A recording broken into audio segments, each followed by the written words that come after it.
Hello दोस्तों, कैसे हैं आप लोग। स्वागत है आपका मेरे चैनल ओनली यूपीएससी में। पिछले वीडियो में हमने क्वेश्चन नंबर 30 तक देख लिया था। हम पॉलिटी का घटना चक्र 69th बीपीएससी के लिए कंप्लीट कर रहे हैं। इसके पहले हमने साइंस और बायोलॉजी, केमिस्ट्री, फिजिक्स का और साथ ही साथ हिस्ट्री का घटना चक्र भी कंप्लीट कर लिया है। इस बार जो 69th बीपीएससी देने जा रहे हैं उनके लिए ये इम्पॉर्टेंट डिस्कशन है। और ये जो न्यू वाली बुक है घटना चक्र 38 से लेके 38 से लेके 68 तक, अभी तक जितने बीपीएससी में क्वेश्चन आए हैं उन सभी का हम डिस्कशन करेंगे पॉलिटी में। अगर आपने अभी तक हिस्ट्री और बायोलॉजी, साइंस कंप्लीट नहीं किया है तो आप प्लीज़ जाके चैनल पे देखिएगा। और साथ ही साथ हमने बिहार एडिटोरिया का करंट अफेयर भी कंप्लीट कर लिया है। उसमें कितने टोटल 15 प्रैक्टिस सेट थे और प्रत्येक सेट में कितने 50 क्वेश्चन थे। तो टोटल 750 क्वेश्चन का पूरा हमने डिस्कशन कर लिया है। अगर अभी तक आपने देखा नहीं है तो प्लीज़ जाके देखिए। चलिए डिस्कशन शुरू करते हैं। पहला क्वेश्चन है आपका, निम्नलिखित कथनों में से कौन सा एक सही नहीं है। तो ये सही को पूछ रहा है। पहला कि सर्वोच्च न्यायालय का गठन 1950 में हुआ। दूसरा, सर्वोच्च न्यायालय देश की उच्चतम अदालत है जिसमें अपील की जाती है। तीसरा कि सर्वोच्च न्यायालय कोर्ट मार्शल को छोड़ अन्य किसी भी उच्च न्यायालय अदालतों की सुनवाई कर सकता है। और सर्वोच्च न्यायालय कोर्ट मार्शल के साथ अन्य किसी भी उच्च न्यायालय अदालतों की सुनवाई कर सकता है। तो पूछ रहा है कौन सा सही नहीं है। तो इसमें से इसका आंसर ऑप्शन सी हो जाएगा। सी क्या है कि सर्वोच्च न्यायालय कोर्ट मार्शल को छोड़कर अन्य किसी भी उच्च न्यायालय या अदालतों की सुनवाई कर सकता है। तो ये स्टेटमेंट सही नहीं है। क्यों? क्योंकि उच्च न्यायालय को कोर्ट मार्शल के जितने भी आपके वाद हैं उनको भी सुनने का अधिकार है। तो कोर्ट मार्शल की अपील भी सुप्रीम कोर्ट या उच्च न्यायालय में की जा सकती है। तो इसका राइट आंसर ऑप्शन सी हो जाएगा। अगला क्वेश्चन देखेंगे। क्वेश्चन नंबर 32 है कि राज्य सरकार का कार्यकारी अध्यक्ष या संवैधानिक प्रमुख कौन होता है। राज्य सरकार का, तो ये आपको सबको पता ही होगा, ये राज्यपाल होते हैं। राज्यपाल का राज्य के कार्यकारी या संवैधानिक प्रमुख होते हैं। तो अगर आपसे पूछा जाए कि राज्यपाल का उल्लेख किस आर्टिकल में है, आपसे अगर पूछ लिया जाए कि राज्यपाल का उल्लेख, तो आर्टिकल 154 में ऐसा लिखा गया है कि राज्य की कार्यपालिका शक्ति राज्यपाल में निहित होंगी जिसका प्रयोग वह संविधान के अनुसार स्वयं या अपने अधीनस्थ अधिकारियों के द्वारा कर सकता है। तो राज्यपाल का पद कैसा है? एक संवैधानिक पद है। अगला देखते हैं। एक उच्च न्यायालय का न्यायाधीश अपना त्यागपत्र संबोधित करेगा। किसको करेगा वो? एक उच्च न्यायालय का न्यायाधीश। तो इसका राइट आंसर ऑप्शन ए हो जाएगा, राष्ट्रपति को। एक उच्च न्यायालय का न्यायाधीश अपना त्यागपत्र राष्ट्रपति को देता है। तो अगर कहें कि इनको शपथ कौन दिलवाता है उच्च न्यायालय के न्यायाधीशों को, तो राष्ट्रपति भी इनको शपथ दिलाते हैं। और इनका कार्यकाल कितना होता है? 62 वर्ष की आयु तक अपने पद पर ये कार्यरत रहते हैं। इससे पूर्व वे राष्ट्रपति को संबोधित अपने हस्ताक्षर सहित त्यागपत्र दे सकते हैं।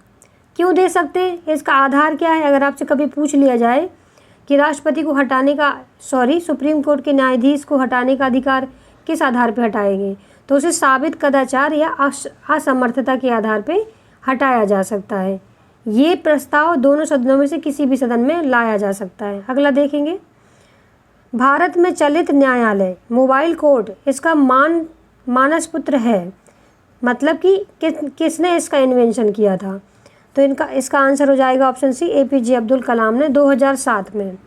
कब? 2007 में मोबाइल कोड का आविष्कार किया। अगला देखेंगे। किस अनुच्छेद के अनुसार भारत के राष्ट्रपति द्वारा राष्ट्रीय आपातकाल की घोषणा की जा सकती है? तो किस आर्टिकल के द्वारा की जा सकती है?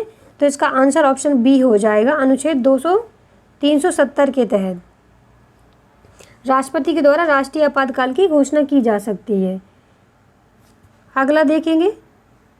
केंद्र और राज्य की व्यवस्थाओं के लिए मतदान की न्यूनतम आयु की सीमा 21 वर्ष से घटाकर 18 वर्ष कब की गई? कौन से वह संविधान संशोधन था जिसके द्वारा 21 से घटा के कितनी कर दी गई? 18 वर्ष। तो इसका आंसर ऑप्शन सी हो जाएगा, 61वें संविधान संशोधन 1989 के द्वारा 21 से घटा के वोट देने की आयु कितनी कर दी, 18 वर्ष कर दी गई। अगला देखते हैं, आम चुनावों में मतदान की आयु 21 वर्ष से घटाकर 18 वर्ष कर दी गई। तो ये देखिए रिपीट हो रहा है क्वेश्चन। तो ये इसका आंसर ऑप्शन सी 61वें संविधान संशोधन के द्वारा ये 21 वर्ष से घटाकर 18 वर्ष कर दी गई। और अगर आपसे पूछ लिया जाए कि पहली बार 18 वर्ष की आयु का मताधिकार में प्रयोग कब किया गया, तो ये 1989 में, क्योंकि ये हुआ ही 1989 की 19वीं लोकसभा में। खैर इतना याद रखने की ज़रूरत नहीं है। अगला देखेंगे, सीडीपी एवं एनईएस के पुनर्गठन के लिए 1957 में एनडीसी के द्वारा स्थापित समिति का नाम बताएं जिसने ग्रामीण स्थानीय सरकार की त्रिस्तरीय प्रणाली का सुझाव दिया। तो किसने दिया? इसका राइट आंसर हो जाएगा ऑप्शन ए हो जाएगा बलवंत राय मेहता। 1952 में सामुदायिक विकास कार्यक्रम, सीडीएस का फुल फॉर्म क्या है, सामुदायिक विकास कार्यक्रम, और वर्ष 1953 में एनईएस मतलब राष्ट्रीय विस्तार योजना, नेशनल एक्सपांशन स्कीम के पुनर्गठन के लिए राष्ट्रीय विकास परिषद के द्वारा किन्होंने, बलवंत राय मेहता ने क्या किया, समिति का गठन किया गया। और इन्होंने क्या किया, ग्रामीण स्थानीय सरकार की त्रिस्तरीय प्रणाली का सुझाव दिया। तो इसका आंसर ऑप्शन ए हो जाएगा। अगला देखते हैं, निम्नलिखित विशेषताओं में से केंद्रीय शासन व्यवस्था के लिए कौन सा सही नहीं है। तो कौन सा सही नहीं है पूछा है, तो इसका आंसर हो जाएगा ऑप्शन सी, बड़े देशों के लिए आदर्श। तो कौन सा केंद्रीय शासन व्यवस्था के लिए कौन सा सही नहीं है, इसका मतलब है केंद्रीय शासन व्यवस्था में सर्वोच्च सत्ता केंद्रीय प्राधिकार और उसकी विभिन्न अनुषंगी इकाइयों के बीच बढ़ जाती है। आमतौर पर संघीय व्यवस्था को दो स्तर पर सरकारें होती हैं, पहली केंद्र और सरकार, दूसरी राज्य सरकार। जैसे कि भारत में द्विसदनीय है, केंद्र सरकार और राज्य सरकार, और इन्हीं में शक्तियों का क्या है, वितरण है। अगला क्वेश्चन देखेंगे, विकेंद्रीकरण प्रणाली की सिफारिश किसने की थी। तो किसने की थी, सी राजगोपालाचारी, जे.बी. कृपलानी, अशोक मेहता। तो इसका आंसर हो जाएगा ऑप्शन सी, बलवंत राय मेहता। हम पहले ही डिस्कस कर चुके हैं कि सबसे पहले 1957 में पंचायती राज पर अपनी सिफारिश प्रस्तुत की इन्होंने और प्रजातांत्रिक विकेंद्रीकरण की सिफारिश की, और साथ ही साथ क्या किया, त्रिस्तरीय पंचायती राज प्रणाली का सुझाव दिया। अगला देखते हैं, अशोक मेहता समिति ने निम्नलिखित की सिफारिश की थी। ये देखिए बार बार रिपीट हो रहा है, तो आप, क्योंकि ये प्रीवियस ईयर्स लगाने का मतलब ही यही है कि आप क्वेश्चन का पैटर्न और वो बार बार रिपीट होते हैं बीपीएससी में, तो उनका आइडिया लग सके आपको। तो इसका आंसर हो जाएगा ऑप्शन बी, पंचायती राज की द्विस्तरीय, अशोक मेहता। बलवंत राय मेहता ने त्रिस्तरीय दी है, ध्यान रखेंगे, बलवंत राय मेहता ने त्रिस्तरीय दी है और अशोक मेहता ने द्विस्तरीय, तो दोनों में कन्फ्यूजन नहीं होना चाहिए। अगला देखते हैं, ब्लॉक स्तर पर पंचायत समिति है। ब्लॉक स्तर पर किस टाइप की पंचायत समिति है, परामर्शदात्री, प्रशासनिक, पर्यवेक्षकीय, परामर्शीय समिति। तो ये किस प्रकार की, इसका आंसर ऑप्शन बी हो जाएगा, प्रशासनिक प्राधिकरण। तो ब्लॉक स्तर पर कैसी है, प्रशासनिक प्राधिकरण। अगला देखते हैं, भारत में ब्लॉक स्तर पर बनी पंचायत समिति केवल है। तो कह रहे हैं किस टाइप की है, भारत में जो ब्लॉक स्तर पर बनी पंचायत समिति केवल क्या है, अभी ऊपर देख सकते हैं कि प्रशासनिक प्राधिकरण, केवल प्रशासनिक प्राधिकरण है। 2016 बीपीएससी में पूछा गया क्वेश्चन है। अगला देखते हैं, 14 अगस्त 2007 को संसद द्वारा भारतीय संविधान में संशोधन के उपरांत अब अनुसूचित जाति की सूची में जातियों की संख्या कुल कितनी है। तो ये 2008 में पूछा गया क्वेश्चन है, उसके हिसाब से 1206। 2007 को संसद द्वारा भारतीय संविधान में संशोधन के उपरांत अब अनुसूचित जाति की सूची में जातियों की संख्या कितनी, 1206। अगला क्वेश्चन देखते हैं, निम्न में से कौन सा संयुक्त राष्ट्र की सुरक्षा परिषद का स्थायी सदस्य नहीं है, चीन, फ्रांस, जर्मनी, ब्रिटेन। तो इसका आंसर हो जाएगा ऑप्शन ए, जर्मनी नहीं है। कौन कौन है, फ्रांस है, चीन है, ग्रेट ब्रिटेन है, यूएसए है और रूस है। ये 5 सदस्य, 5 सदस्य किसमें हैं, सुरक्षा परिषद का स्थायी सदस्य हैं। अगला देखते हैं, एमनेस्टी इंटरनेशनल एक संगठन है जो जुड़ा हुआ है, ये करंट का क्वेश्चन है, इसको छोड़ देते हैं, फिर भी हम देखेंगे क्योंकि कभी भी पूछा जा सकता है। तो ये किससे जुड़ा हुआ है? मानव अधिकारों के संरक्षण से, एमनेस्टी इंटरनेशनल। अगला देखेंगे, चीन की समाचार एजेंसी का क्या नाम है? ये जनरल नॉलेज के क्वेश्चन है, ये पॉलिटी से कोई संबंध नहीं है इनका, तो इसका नाम है न्यू चाइना न्यूज एजेंसी। अगला देखते हैं, भारत के प्रथम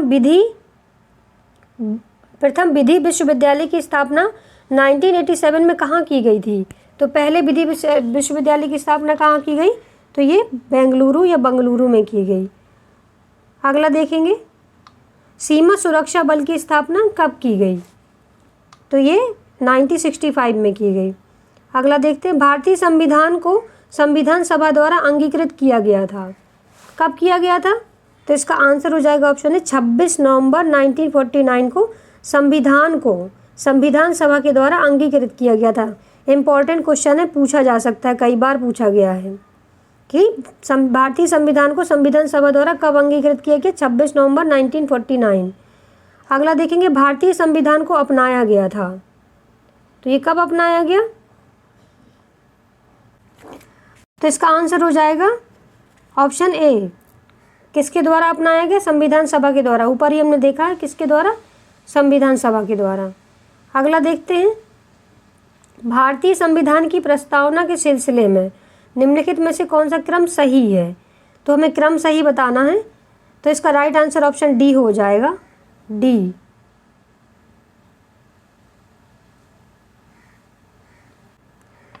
ऑप्शन डी क्या कहता है कि सार्वभौमिक, सत्ता संपन्न, समाजवादी, धर्मनिरपेक्ष, जनवादी, गणतंत्र।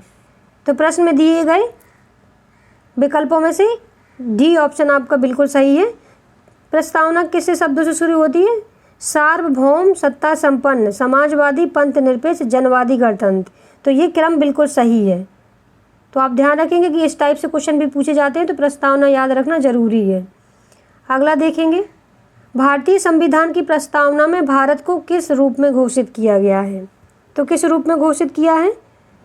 इसका राइट आंसर ऑप्शन सी हो जाएगा, एक सार्वभौम, समाजवादी, धर्मनिरपेक्ष, प्रजातांत्रिक गणराज्य। आपको याद रखना कि आप पूरी प्रस्तावना या प्रीएम्बल को याद करें, क्योंकि इस तरह से क्रोनोलॉजी पूछी जाती है बार बार।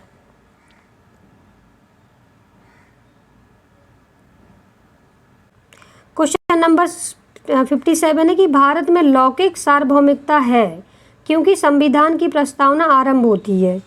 तो किससे आरंभ होती है?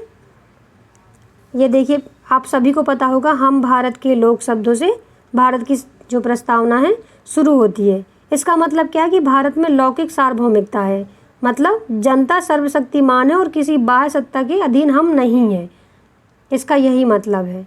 अगला देखते हैं, भारत में प्रजातंत्र इस तथ्य पर आधारित है कि संविधान लिखित है, यहाँ मौलिक अधिकार प्रदान किए गए हैं, जनता को सरकारों को चुनने तथा बदलने का अधिकार प्राप्त है, यहाँ राज्य के नीति निर्देशक तत्व हैं। तो इस भारत में प्रजातंत्र है, इस तथ्य किस तथ्य पर आधारित है? तो ये किस तथ्य पर आधारित है? इसका आंसर हो जाएगा ऑप्शन सी, जनता को सरकारों को चुनने तथा बदलने का अधिकार है। इसका मतलब है कि भारत में प्रजातंत्र है। अगला देखते हैं, भारतीय संविधान की प्रकृति कैसी है? नेचर कैसा है भारतीय संविधान का? संघीय, एकात्मक, संसदीय, प्रकृति में संघीय किंतु भावना में एकात्मक। तो इसका आंसर ऑप्शन डी हो जाएगा। कैसी है? प्रकृति में संघीय किंतु भावना में एकात्मक है। अगला क्वेश्चन देखते हैं, भारतीय संविधान की 10वीं अनुसूची का संबंध है किससे है? भारतीय संविधान की 10वीं अनुसूची का संबंध, तो इसका आंसर ऑप्शन डी, दल बदल से संबंधित है। भारतीय संविधान की 10वीं अनुसूची किससे? दल बदल, एंटी डिफेक्शन लॉ। इसे 52वें संविधान संशोधन अधिनियम 1985 के द्वारा जोड़ा गया था। याद रखेंगे, पूछा गया है कई बार। 52वां संविधान संशोधन कब? 1985 राजीव गांधी की सरकार के समय, एंटी डिफेक्शन लॉ। अगला देखते हैं, भूमि सुधार के विषय के अंतर्गत है, किसके अंतर्गत आते हैं भूमि सुधार? केंद्र सूची, राज्य सूची, समवर्ती सूची। तो इसका आंसर ऑप्शन सी हो जाएगा, भूमि सुधार या भूमि संबंधी जितने भी मामले हैं राज्य सूची के अंतर्गत आते हैं। अगला देखते हैं, भारतीय नागरिकता नहीं प्राप्त की जा सकती जन्म द्वारा, देशीकरण के द्वारा, किसी भूभाग के सम्मेलन के द्वारा या भारतीय बैंक में धन जमा करके। जाहिर सी बात है ऑप्शन डी सही होगा, भारतीय बैंक में धन जमा करके नागरिकता हम प्राप्त नहीं कर सकते हैं। इस प्रकार से आज का सेशन हम यहीं समाप्त करते हैं। अगर वीडियो पसंद आया हो तो प्लीज़ लाइक करें, शेयर करें। Thank you.